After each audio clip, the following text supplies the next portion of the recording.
வைகுண்ட ஏகாதசி உருவாகின வரலாறு பற்றி உங்களுக்கு தெரியுமா? நீங்க தெரிஞ்சுக்கிறதுக்கு முன்னாடி ஃப்ரீ பட்டனான ஒரு லைக் அண்ட் சப்ஸ்கிரைப் மட்டும் பண்ணிட்டு வீடியோவை ஸ்கிப் பண்ணாம பாருங்க.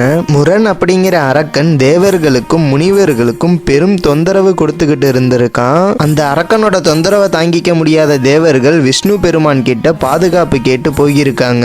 அவங்க எல்லாரையும் பாதுகாக்கிறதுக்காக விஷ்ணு பெருமான் அந்த அரக்கனை எதிர்த்து போர் பண்ணியிருக்காரு. கிட்டத்தட்ட 1000 வருடம் கடந்தும் அந்த போர் முடிவுக்கு வரல. அதனால விஷ்ணு பெருமான் அந்த அரக்கனுக்கு பயந்தது போல நடித்து சிம்காலாங்கிற குகையில சென்று விஷ்ணு உறங்கியிருக்காரு. அந்த இடத்துக்கும் விஷ்ணு பெருமானை அழிக்கிறதுக்காக வந்த அரக்கன் விஷ்ணு பெருமானை நோக்கி நெருங்கி இருக்கான். அப்போது விஷ்ணு பெருமான் உடலில் இருந்து ஒரு பெண் சக்தி தோன்றி இருக்குது. விஷ்ணு பெருமானை அழிக்க வந்த அந்த அரக்கனை பெண் சக்தி எரித்து சாம்பலாக்கி இருக்குது.